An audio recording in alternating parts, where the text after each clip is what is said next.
저는 제가 받은 이번 달 급여 명세서를 보면서 아직도 믿기지 않습니다. 하지만 불과 몇 년 전만 해도 저는 일을 해도 한 푼도 받지 못했습니다. 아니, 정확히 말하면 일을 하는 것조차 제 의지가 아니었습니다. 매일 아침 6시 공장 사이렌 소리에 맞춰 출근했지만 월급은커녕 배급조차 나오지 않았습니다. 그렇게 10년을 일했습니다. 임금 없이, 선택 없이, 그저 국가가 시키는 대로. 이건 노동이 아니라 생존이었습니다. 어느 날 공장 게시판에 붙은 공지문 한 장이 제 인생을 바꿔놓았습니다. 당분간 배급을 중단한다. 그 짧은 문장이 저와 제 가족의 사형 선고나 다름없었습니다. 일은 해야 하는데 먹을 것은 없다. 그때 저는 깨달았습니다. 이곳에서는 살아남을 수 없다는 것을. 그날 밤 저는 결정했습니다. 죽을 각오로 이곳을 떠나기로. 두만강의 얼음물을 건너던 그 밤, 중국 땅에 숨어 지내던 400여 일, 그리고 동남아시아를 거쳐 마침내 한국 땅을 밟던 그 순간까지 제가 겪은 이 모든 여정은 단 하나를 위한 것이었습니다.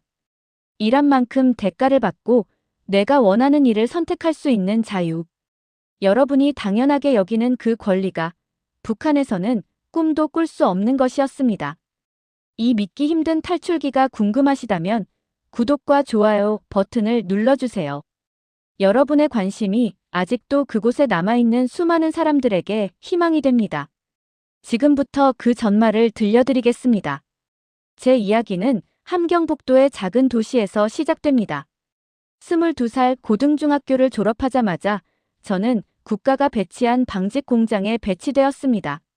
직업 선택의 자유 같은 건 없었습니다. 당에서 동무는 여기서 일하시오라고 하면 그게 곧 내 운명이었습니다. 처음에는 나름 자부심도 있었습니다. 당과 수령님을 위해 일한다는 말을 철석같이 믿었으니까요. 매일 아침 6시 공장 사이렌이 울리면 수백 명의 여성 노동자들이 낡은 기계 앞에 섰습니다. 점심시간은 30분, 하루 노동시간은 10시간에서 12시간. 주말이라는 개념도 흐릿했습니다. 토요일은 생활총화, 일요일은 김일성 김정일주의 학습. 쉬는 날조차 사상교육으로 채워졌습니다. 하지만 당시 저는 이게 이상하다고 생각하지 못했습니다. 태어나서 줄곧 이렇게 살아왔으니까요. 문제는 임금이었습니다. 아니, 정확히는 임금이 없다는 게 문제였습니다. 명목상으로는 한 달에 3,000원 정도 받는다고 했지만 실제로 월급 봉투를 손에 쥔 적은 거의 없었습니다. 국가가 어려우니 참으라는 말만 되풀이되었습니다. 대신 배급이 있었습니다. 한 달에 옥수수 섞인 쌀 15kg. 그게 우리 가족 5식구가 한 달을 버티는 유일한 생계였습니다. 공장에서 아무리 열심히 일해도 그 이상도 그 이하도 받을 수 없었습니다. 그렇게 5년이 흘렀습니다. 어느 날 작은 변화가 느껴졌습니다. 배급이 한 달에 한 번에서 2달에 한 번으로 늦어지기 시작했습니다. 공장 기계는 전기가 끊겨 자주 멈췄고 그럴 때마다 우리는 그냥 어두운 공장에 앉아 전기가 들어오길 기다렸습니다. 일을 못하는 날에도 나와야 했습니다. 안 나오면 노동 기피자로 찍혀 더 큰 문제가 생기니까요. 일을 해도 못 먹는데 일을 안 하면 처벌까지 받는다. 그때 처음으로 작은 의문이 들었습니다. 이게 정말 맞는 건가? 하지만 그런 생각을 입 밖에 낼 수는 없었습니다. 옆 동네에서 사회주의를 비방했다는 이유로 가족 전체가 산골로 추방된 사건을 알고 있었으니까요. 그래서 저는 그저 참았습니다. 다들 그렇게 사니까 나만 힘든 게 아니니까 라고 스스로를 위로하며. 하지만 이건 시작에 불과했습니다. 진짜 악몽은 그 뒤에 기다리고 있었습니다. 2014년 겨울, 제 인생에서 가장 추운 겨울이었습니다. 그날도 평소처럼 공장에 출근했습니다. 그런데 공장 앞 게시판에 사람들이 잔뜩 모여 있었습니다. 무슨 일인가 싶어 다가가 보니 하얀 종이 한 장이 붙어 있었습니다. 배급을 당분간 중단합니다. 각자 해결하시오. 그게 전부였습니다. 설명도 사과도 대안도 없었습니다. 우리가 매일 10시간씩 일해온 대가로 받던 유일한 것, 그 옥수수 쌀마저 이제 없다는 거였습니다. 주변 동료들의 얼굴이 하얗게 질렸습니다. 누군가 떨리는 목소리로 물었습니다. 그럼 우리는 뭘 먹고 삽니까? 지배인은 차갑게 대답했습니다. 그건 각자 알아서 해야지. 국가도 어렵소. 그 순간 뭔가 무너지는 소리가 들렸습니다. 제 안에서요. 집으로 돌아가는 길, 저는 멍하니 걸었습니다. 집에는 70이 넘은 어머니와 어린 조카 둘이 기다리고 있었습니다. 남동생은 군대에 있었고 그의 아내는 장마당에서 좀 장사를 했지만 그것만으로는 5식구가 먹고 살 수 없었습니다. 배급이 끊겼다. 그 말을 하는 순간 어머니의 눈빛이 흔들렸습니다. 말은 안 하셨지만 저는 알 수 있었습니다. 어머니는 이미 몇 번이나 겪으신 일이라는 걸. 90년대 고난의 행군 때도 2000년대 초반에도 그리고 지금 또다시. 한 달이 지나고 2달이 지났습니다. 배급은 돌아오지 않았습니다. 하지만 공장은 여전히 나오라고 했습니다. 출근부에 도장을 찍지 않으면 반동분자로 낙인 찍힐 수 있었으니까요. 저는 아침에 공장에 나가 아무것도 하지 못한 채 앉아 있다가 오후에 몰래 빠져나와 산에 풀을 뜯으러 다녔습니다. 나물, 도토리, 소나무 껍질까지. 먹을 수 있는 건 뭐든지 주워왔습니다. 그러던 어느 날 같은 작업반에서 일하던 언니가 쓰러졌습니다. 영양실조였습니다. 한 달 뒤 그 언니는 결국 돌아가셨습니다.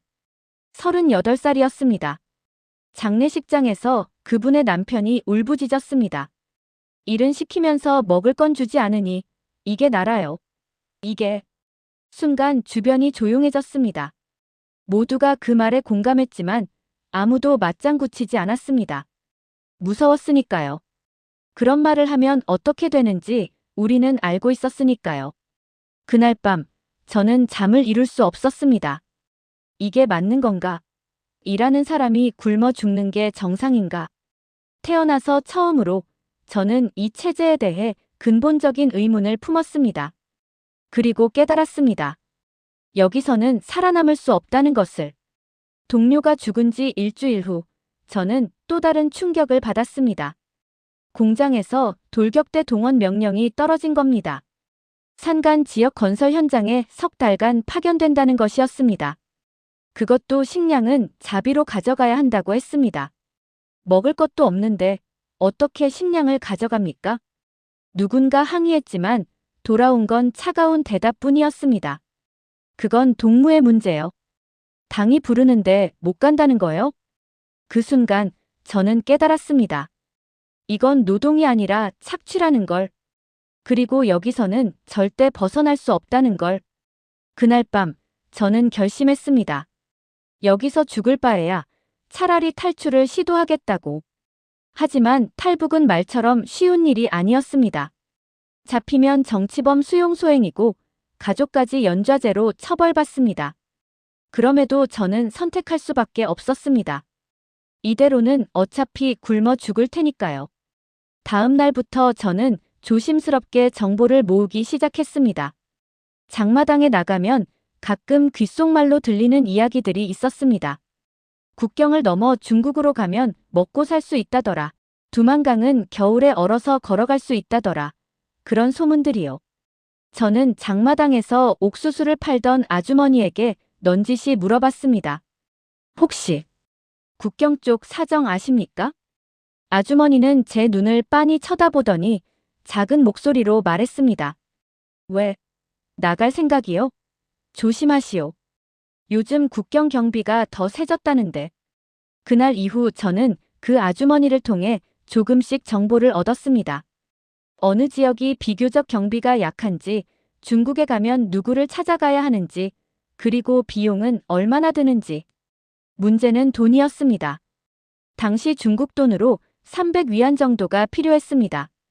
우리 돈으로는 상상도 못할 금액이었습니다. 저는 집에 있던 귀금속을 모두 팔았습니다. 어머니의 결혼 반지, 제가 아끼던 은비녀까지. 그렇게 모은 돈이 중국 돈 200위안 정도였습니다.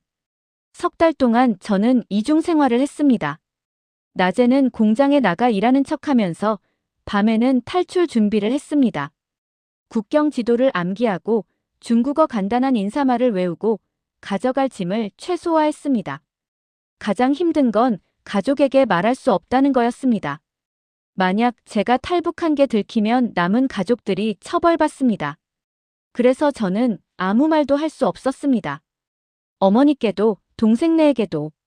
다만 떠나기 전날 밤 어머니 방에 몰래 들어가 잠든 얼굴을 한참 바라봤습니다. 평생 고생만 하신 주름진 얼굴. 그 얼굴이 마지막 일지도 모른다는 생각에 눈물이 났습니다. 어머니, 제가 꼭 살아서 다시 찾아뵙겠습니다.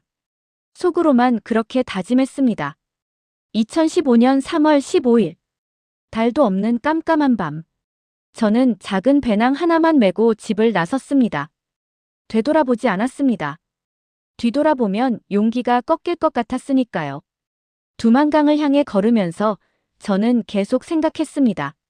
자유롭게 일하고 일한 만큼 대가를 받는 곳. 그런 곳이 정말 있을까? 국경까지는 기차로 5시간, 그리고 걸어서 3시간이 더 걸렸습니다. 새벽 2시, 저는 약속된 장소에 도착했습니다. 어둠 속에서 누군가 제 어깨를 톡 쳤습니다. 장마당 아주머니가 소개해준 안내인이었습니다. 준비됐소? 오늘 밤 넘어야 하오. 내일은 보름달이라 너무 밝소. 그는 앞장서서 걷기 시작했습니다. 저를 포함해 모두 4명이었습니다. 중년 남자 1명, 젊은 여성 1명, 그리고 어린아이를 업은 여성 1명. 산길을 1시간쯤 걸었을 때 안내인이 갑자기 멈춰 섰습니다. 여기서부터는 소리 내지 마시오. 국경 경비대 초소가 500m 앞에 있소. 심장이 터질 듯 뛰었습니다.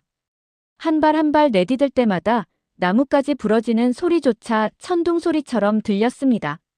30분쯤 숨죽여 걸었을까요? 갑자기 개 짖는 소리가 들렸습니다. 뛰어! 안내인의 외침과 동시에 우리는 미친 듯이 달렸습니다. 뒤에서 호각 소리가 들렸습니다. 경비대가 우리를 발견한 겁니다. 멈춰. 안 서면 쏜다. 총성이 울렸습니다. 1번, 2번. 귓가를 스치는 총알 소리에 온몸이 얼어붙었지만 멈출 수 없었습니다. 멈추면 죽는다는 걸 알았으니까요. 앞에서 달리던 중년 남자가 비명을 지르며 넘어졌습니다. 총에 맞은 겁니다.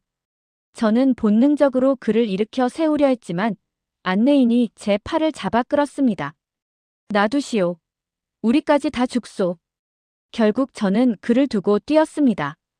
지금도 그 사람의 비명이 귓가에 맴돕니다. 강둑에 도착했습니다. 검은 두만강이 눈앞에 펼쳐졌습니다. 3월이었지만 아직 강 표면에는 얼음이 남아 있었습니다. 뛰어내리시오. 얼음 깨지면 헤엄치시오. 안내인이 먼저 뛰어내렸습니다. 뒤에서 경비대가 따라오는 발소리가 들렸습니다. 저는 눈을 감고 뛰어내렸습니다. 차가운 물이 온몸을 휘감았습니다. 3월의 두만강 물은 뼈까지 얼리는 듯한 추위였습니다. 얼음이 깨지는 소리, 물살에 휩쓸리는 느낌, 그리고 숨이 막히는 공포. 죽는구나. 그렇게 생각했습니다. 하지만 손이 무언가를 잡았습니다. 강 반대편 나뭇가지였습니다. 안내인이 제 손을 잡아 끌어올렸습니다. 일어나시오. 아직 중국 땅이오. 저는 온몸이 젖은 채로 비틀거리며 일어섰습니다. 강 건너편에서 경비대가 총을 겨누고 있었지만 더 이상 쫓아오지는 않았습니다. 국경을 넘었으니까요. 됐소. 이제 중국이요. 그 말을 듣는 순간 다리에 힘이 풀렸습니다. 저는 그대로 땅에 주저앉아 울었습니다. 기쁨인지 슬픔인지 알 수 없는 눈물이었습니다. 뒤에 남겨진 사람을 생각하면 죄책감이 들었고 살아남았다는 안도감이 동시에 밀려왔습니다. 그리고 이제 다시는 돌아갈 수 없다는 두려움도요. 젖은 옷이 얼어붙기 시작했습니다. 안내인이 말했습니다. 가시오. 여기서 얼어 죽으면 소용없소. 저 산 너머 마을까지 가야 하오. 저는 떨리는 다리로 일어섰습니다. 북한을 떠났습니다. 하지만 자유는 아직 멀었습니다. 중국 땅을 밟았을 때 저는 자유를 얻었다고 생각했습니다. 하지만 그건 착각이었습니다. 안내인은 우리를 산속 작은 오두막으로 데려갔습니다. 조선족 노인이 사는 집이었습니다. 노인은 말없이 우리에게 마른 옷과 뜨거운 물을 주었습니다. 여기서 이틀만 있으시오. 그 다음은 알아서 가시오. 안내인은 약속한 돈을 받고 떠났습니다. 그제야 깨달았습니다. 이제부터는 정말로 혼자라는 걸. 이틀 뒤, 저는 조선족 마을로 내려갔습니다. 그곳에서 또 다른 브로커를 만났습니다. 중년의 조선족 여성이었습니다. 한국 가려면 돈이 더 필요하오. 최소 1,000달러는 있어야 하오. 1,000달러. 상상도 못할 금액이었습니다. 제가 가진 돈은 이미 다 떨어졌습니다. 그럼 어떻게 해야 합니까? 일하면서 모으시오. 내가 일자리 소개해 줄 수 있소. 대신 숨어 살아야 하오. 공안에 잡히면 북송돼오. 북송. 북한으로 다시 보내진다는 뜻이었습니다. 잡히면 정치범 수용소에 끌려가거나 최악의 경우 공개 처형될 수도 있었습니다. 그렇게 저는 중국에서의 숨어 사는 생활을 시작했습니다. 브로커가 소개한 일자리는 산골의 작은 식당이었습니다.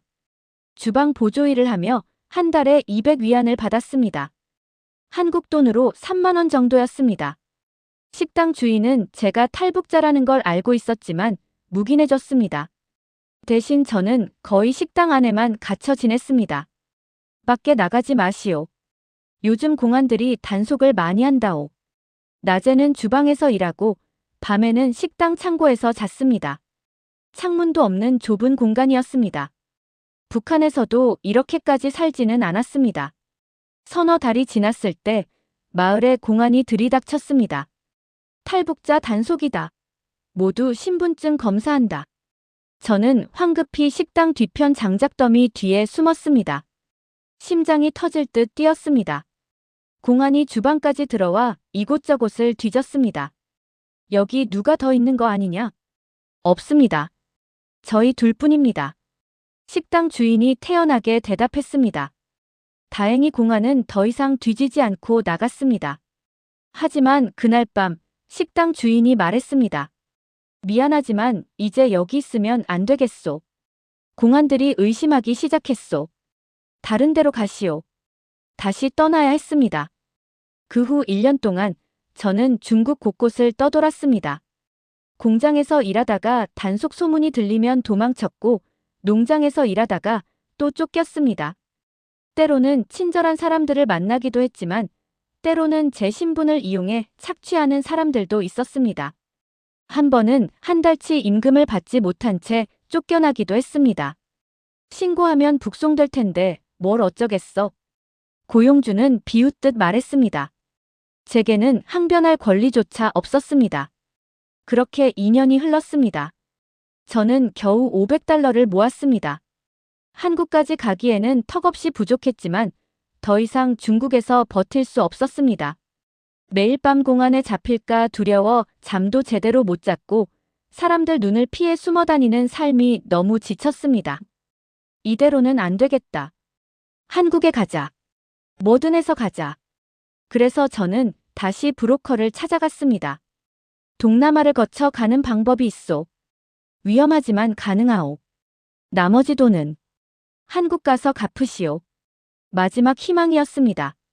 저는 고개를 끄덕였습니다. 2017년 9월 저는 다시 한번 모든 것을 걸고 떠났습니다. 브로커가 짠 경로는 이랬습니다.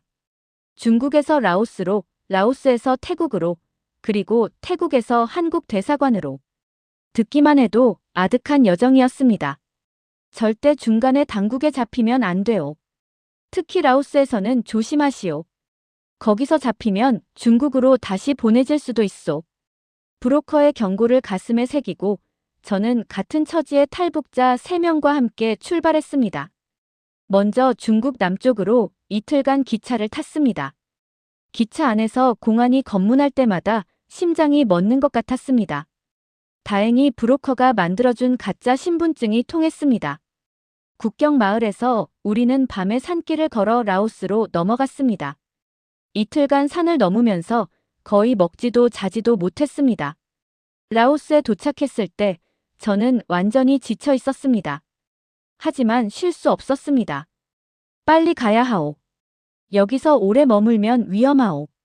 우리는 라오스 현지 브로커의 안내로 트럭 짐칸에 숨어 태국 국경까지 갔습니다. 3일간 좁은 트럭 안에서 몸을 웅크린 채 견뎠습니다. 숨도 제대로 쉴 수 없을 만큼 답답했고 더위와 갈증으로 정신이 아득해졌습니다. 그런데 태국 국경을 앞두고 문제가 생겼습니다. 트럭이 검문소에서 멈췄습니다. 밖에서 라오스 경찰의 목소리가 들렸습니다. 뒤에 뭐 실었어? 짐뿐입니다. 운전사가 대답했지만 경찰은 트럭 뒤를 열었습니다.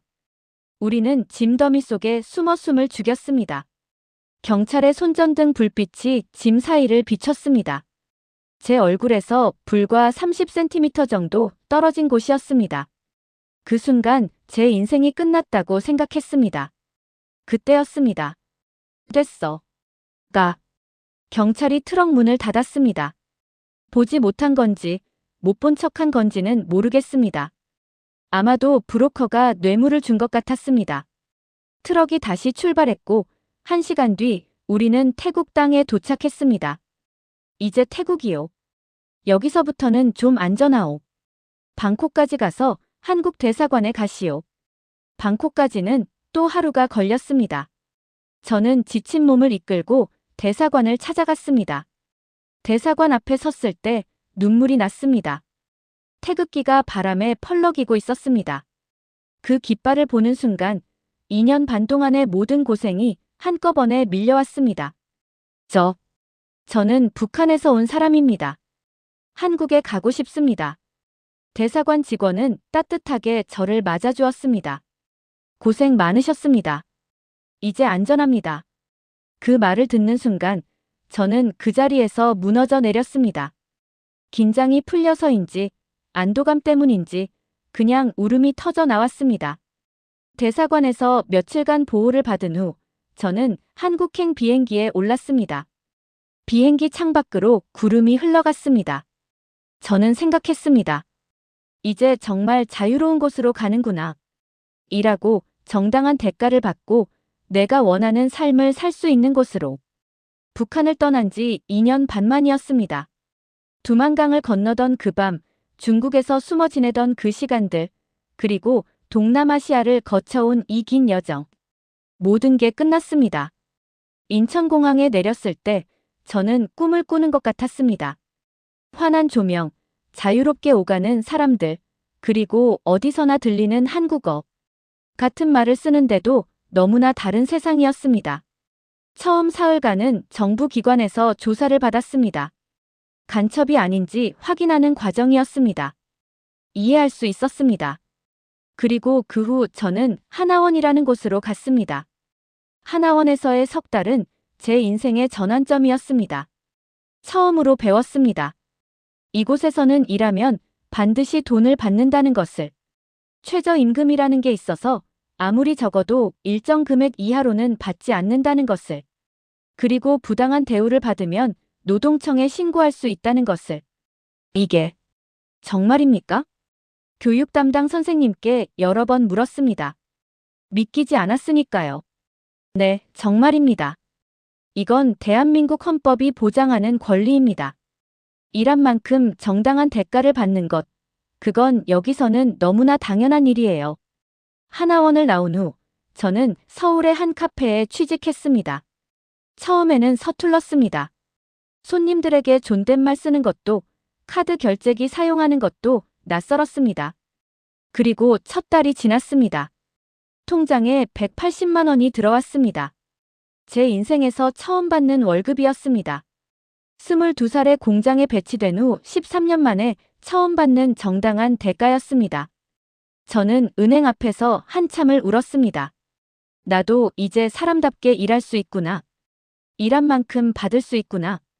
그동안 배고파도 참아야 했고 힘들어도 말할 수 없었고 부당해도 견뎌야 했던 모든 시간들이 떠올랐습니다. 지금은 작은 사무실에서 일하고 있습니다. 매달 250만 원을 받고 주말에는 쉬고 연차라는 것도 쓸 수 있습니다. 아프면 병원에 가고 밤늦게까지 일하면 초과 근무 수당도 받습니다. 북한에서는 상상도 못했던 일들입니다. 가끔 생각합니다. 아직도 북한에 있는 제 어머니는, 제 동생은, 그리고 수많은 사람들은 여전히 그곳에서 임금도 없이 일하고 있을 거라는 걸. 배급도 나오지 않으면서 공장에 나가야 하고 돌격대에 동원되면서도 식량은 자비로 가져가야 하고 항의하면 처벌받는 그곳에서요. 그래서 저는 이 이야기를 하고 싶었습니다. 일하는 건 권리입니다. 일한 만큼 정당한 대가를 받는 것도 권리입니다. 내가 원하는 일을 선택하는 것도 권리입니다. 하지만 북한에서는 이 모든 게 권리가 아니라 의무였습니다. 아니, 의무조차 아니었습니다. 그냥 생존이었습니다. 여러분이 지금 받고 계신 월급, 여러분이 마음대로 쓸 수 있는 주말, 여러분이 선택한 직업. 이 모든 것이 얼마나 소중한 건지 저는 압니다.